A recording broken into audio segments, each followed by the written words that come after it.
Bienvenue dans cette édition du Mondial. L'heure va être au bilan maintenant, après cette Coupe du Monde. Surprenante équipe de la Croatie, un pays sorti du giron de l'ex-Yougoslavie qui a réussi à s'organiser sur tous les plans avec des joueurs répartis un peu partout dans les grands clubs. Subasic à Monaco, Skriniar à la Sampdoria, Lovren à Liverpool, Rakitic à Barcelone, Modric au Real, Brozovic à l'Inter, Rebic à Francfort, il y a Kalinic à Milan et puis Mandzukic à la Juventus. La France aussi, l'autre finaliste, présentait des atouts non négligeables dans ce mondial, mais retour sur le Belgique-Angleterre après ça.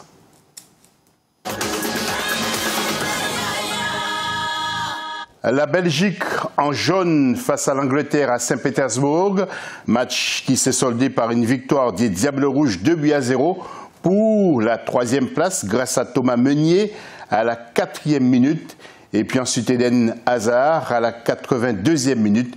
Et les Diables Rouges avaient très soif de victoire et voulaient finir très fort également ce mondial. Côté réaction, justement, Harry Kane, attaquant et capitaine de l'Angleterre. En deuxième période, on a vraiment bien joué. On les contrôlait pendant la première demi-heure. On a mis la pression et évidemment, le second but nous a tués.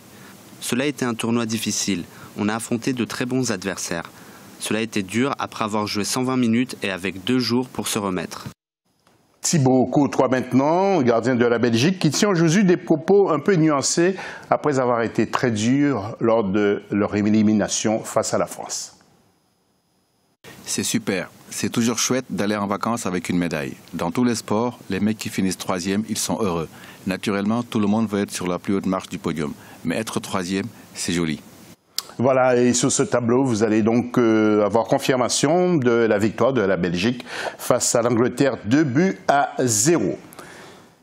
Et puis quelques images avant la grande finale. Le match amical entre supporters français et croates a eu lieu à Paris, en face de la Halle Carpentier, dans le 13e arrondissement. Les deux équipes se sont affrontées pendant 2 mi-temps de 25 minutes dans une ambiance conviviale. Le score à la mi-temps était de 8-7 pour l'équipe croate et puis les Croates ont fini par s'imposer sous le score de 19-16.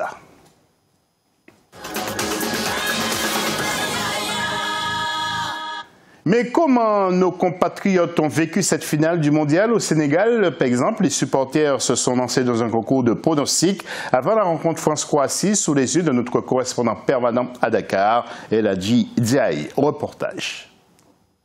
2-0 pour certains en faveur de la France, pour d'autres 2-1 pour les Croates. Tels sont les pronostics des supporters sénégalais pour la finale de la Coupe du Monde 2018.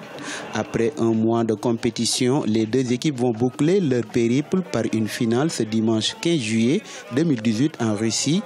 Même à des milliers de kilomètres comme ici à Dakar, la capitale sénégalaise, les protégés de Didier Deschamps pourront compter sur le soutien de leurs supporters. Moi, je crois profondément que la France peut gagner la Croatie. Pourquoi? Parce que la France a de grands joueurs. Pour moi, la favorite, c'est la France.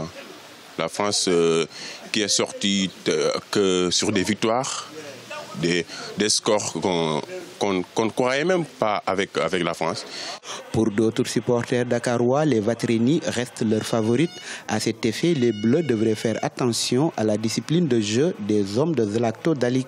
J'aimerais que la Croatie remporte la Coupe. Parce qu'il y a un excellent joueur là-bas. Je fais allusion à Luka Modric. Lui, il sait bien jouer le football. Et il nous montre le football moderne à l'état pur. À noter que pour cette Coupe du Monde 2018, 5 équipes africaines y ont participé. Elles ont toutes été éliminées au premier tour. Mais certains supporters gardent espoir sur l'équipe de France qui compte une dizaine de joueurs issus des pays africains. Quant à la prestation de nos arbitres, comment a-t-elle été jugée? Ils étaient 6 arbitres centraux et 9 assistants. Et le Sénégalais Malang Diédiou a officié comme 4e arbitre pour Belgique-Angleterre. Le point avec Ibrahima Dioumaba.